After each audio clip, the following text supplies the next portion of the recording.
हे guys, welcome back once again. उम्मीद करता हूँ आप एकदम अच्छे होंगे और आपकी पढ़ाई भी एकदम सही चल रही होगी। आज के इस वीडियो में मैं बात करने वाला हूँ विधानसभा आर ओ के एग्ज़ाम के बारे में। इसमें बहुत से साथियों का लगातार ये कमेंट आ रहा है, लगातार ये मैसेज आ रहा है कि सर ये बताइए कि ये जो विधानसभा आर ओ का मेंस एग्ज़ाम है, क्या ये सब्जेक्टिव होगा। मैंने कई साथियों को मैसेज में, कमेंट में रिप्लाई भी किया, बट लगातार ये डाउट बना हुआ है। और ये डाउट इसलिए बना हुआ है क्योंकि कई ऐसे बड़े यूट्यूबर्स हैं जिन्होंने ये चीज़ बोली है, और इस वजह से अब पूरा ये मतलब मार्केट में कोई चीज़ चल गई है कि जो इसका आर ओ का मेंस है वो क्या सब्जेक्टिव होगा। तो मुझे लगा कि इस पर मुझे सेपरेट एक वीडियो बना करके आपका ये डाउट दूर करना चाहिए। देखिए, यहाँ पे दो बातें हैं जिसके बारे में मैं आपसे बात करूँगा। पहली बात कि कोई भी नोटिफिकेशन आता है तो आप उस एग्ज़ाम की तैयारी कर रहे हैं, आप आर ओ बनने की सोच रहे हैं विधानसभा में, और आप उसका जो नोटिफिकेशन है, जो विज्ञापन है, वो आप सिंसियरली पूरा डेडिकेशन के साथ पढ़ते तक नहीं हैं। मैं तमाम लोगों की बात कर रहा हूँ, मैं किसी एक इंडिविजुअल की बात नहीं कर रहा हूँ। बहुत से ऐसे लोग हैं जो पूरा नोटिफिकेशन पढ़ते ही नहीं है। जो एक बेसिक चीज़ है जो पता होनी चाहिए, आप फॉर्म भर रहे हैं, आप उस किसी पोस्ट के लिए अप्लाई कर रहे हैं, तो आप उस फॉर्म को ढंग से आप पढ़ते तक नहीं है, देखते तक नहीं है कि उसमें क्या चीज़ें, क्या मांगी गई है, क्या नहीं मांगा गया है। पहली तो ये चीज़ है। दूसरी चीज़ यार ये है कि किसी यूट्यूबर ने, बड़े ने अगर कुछ कह दिया तो उसकी, अगर उसने कुछ बोला है, फिर आपने कहीं जाके दूसरी जगह पे आपने देखा, फिर उससे आपने कंफर्म किया, फिर आपने उसकी बात उससे बोली, उसकी बात आपने कहीं और बोली, तो आप इतना डाउट में क्यों हैं। देखिए, डाउट आप खुद क्रिएट कर रहे हैं, जो कन्फ्यूज़न है वो आप खुद क्रिएट कर रहे हैं। सबसे पहले आप नोटिफिकेशन पढ़िए, नोटिफिकेशन में आपको सारी चीज़ें मिल जाएंगी, समझ में आ जाएंगी। कोई चीज़ अगर आपको समझ में नहीं आती है तो आप पूछिए, और सोर्सेज भी जहाँ से आप ये चीज़ें कंफर्म कर रहे हैं वो एक या दो रखिए, एक रखिए, मैक्सिमम दो रखिए। और ज़्यादा आपको लगता है तो आप यार 3 देख लो। लेकिन अगर 50 यूट्यूब पे चैनल हैं और आप 50 को देखोगे तो आप कन्फ्यूज़न में ही पड़े रहोगे, आपकी पढ़ाई नहीं हो पाएगी। और ये चीज़ मैंने रिक्वेस्ट आपसे पहले भी की है। मैं नहीं कह रहा कि आप मुझे सुनो, आप मुझे मत सुनो। आपको जो अच्छा लगता है, जो बड़े बड़े यूट्यूबर्स हैं सो कॉल्ड, आप उनको सुनो।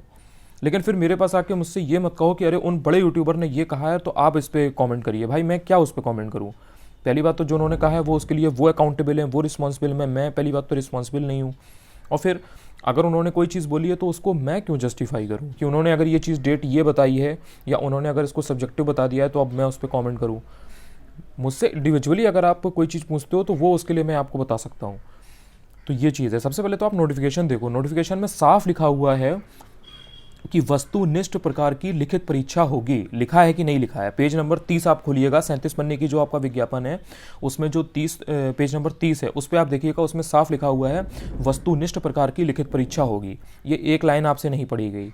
और ठीक है, चलिए कोई बात नहीं, आपसे मिस हो गया होगा या आपने ना पढ़ी हो। तो इसके बाद यार एक कॉमन सेंस है, जो मतलब इसमें कोई अलग से कोई आपको कोई पढ़ाई लिखाई की ज़रूरत नहीं है। आप ये चीज़ देखो कि जो मेंस का सिलेबस दिया हुआ है उसमें आपको 3 घंटे का टाइम दिया गया है, और 200 नंबर का पेपर है। उसमें आपका 140 नंबर की जीएस है और 60 नंबर की हिंदी है। 60 नंबर की हिंदी में कोई भी ऐसा टॉपिक दिया गया है जिसको मेंस के फॉर्म में पूरा पूछा जा सकता है, सब्जेक्टिव फॉर्म में पूछा जा सकता है। उसमें कोई लेटर नहीं आ रहा, कोई उसमें एप्लीकेशन नहीं पूछी जा रही, कोई उसमें ज्ञाप, परिपत्र, ये सब चीज़ें कोई भी नहीं आ रही हैं, कोई भी टिप्पणी नहीं आ रही है, कोई भी प्रतिवेदन नहीं पूछा जा रहा है, कोई भी गद्यांश की व्याख्या नहीं पूछी जा रही है। अगर मेंस में लिखित होगा तो लिखित कैसे बनाओगे, ये भी तो बताओ। मतलब इसमें तो खुद से सोचना चाहिए था यार कि अगर जो पेपर पैटर्न है, जो सिलेबस दिया है इन्होंने, उसमें से ये मेंस कैसे बनाएंगे। और सब्जेक्टिव अगर होगा तो जो 140 नंबर का जीएस का पेपर है, उसमें जो इन्होंने टॉपिक्स दिए गए हैं उससे वो सब्जेक्टिव कैसे बनाएंगे। मतलब ये अगर आप देखते तो ही आपको आइडिया लग जाता कि यार ये ऑब्जेक्टिव ही होगा। तो ये चीज़, मतलब ये बहुत ही बेसिक चीज़ है। अब मार्केट में क्या चल रहा है, क्या नहीं चल रहा है, यार इन सब में मत पड़ो। अगर अगर कुछ बनना है, आगे बढ़ना है, तो मार्केट में 50 जगह क्या चीज़ें चल रही हैं इस पर मत जाओ।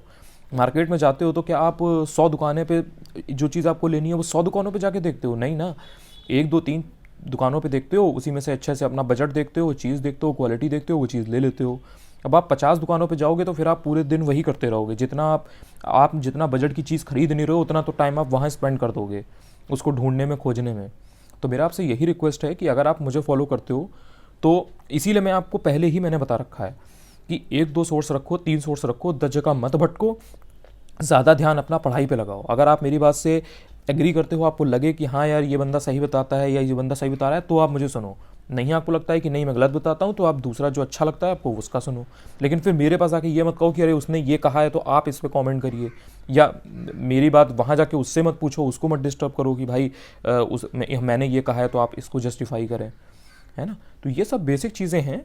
मेरा इरादा हमेशा से यही रहा है, मैं पहले भी मैंने आपको बताया है, मैं जो भी एकदम चीज़ें होती हैं कायदे से अपने वीडियो में टू द पॉइंट बात करता हूँ। अगर मैंने जो पहले वीडियो विधानसभा के 2 बनाए हैं, अगर आपने वो पूरा डेडिकेशन से बिना स्किप किए बिना इग्नोर किए कायदे से देखा होता तो आपको ये डाउट नहीं होता। बट चूंकि आपने नहीं देखा है तो अब आपको ये डाउट हुआ है। बट ठीक है, क्या कर सकते हैं, इसमें कुछ किया नहीं जा सकता है। आप लोगों को आदत है इधर उधर 50 जगह चीज़ें देखने की और वही कॉमन से डाउट रखने की, तो वो आपके ऊपर है, मुझे कोई वो नहीं है। मेरा काम बस यही है कि मैं आप लोगों की आंखें इसी तरह खोलते रहूं, जो भी सही चीज़ है वो आपके सामने पर्दे के सामने, पर्दे के पीछे जो चीज़ें हैं उनको सामने लाता रहूं, बेबाक तरीके से चीज़ों को रखता रहूं, बोलता रहूं। आपके फ़ायदे के लिए जो भी चीज़ें उनके लिए लगातार आवाज़ उठाता रहूं। मेरा काम यही है, मेरा बोलना बस इतना है। बाकी सही गलत और क्या अच्छा है क्या बुरा है ये सब की समझ तो आपको भी है, आज नहीं तो कल आप समझ ही जाएंगे। लगातार पढ़ते रहिए, और कोई डाउट हो तो बेहिचक पूछिए कमेंट सेक्शन में। जय हिंद, जय भारत।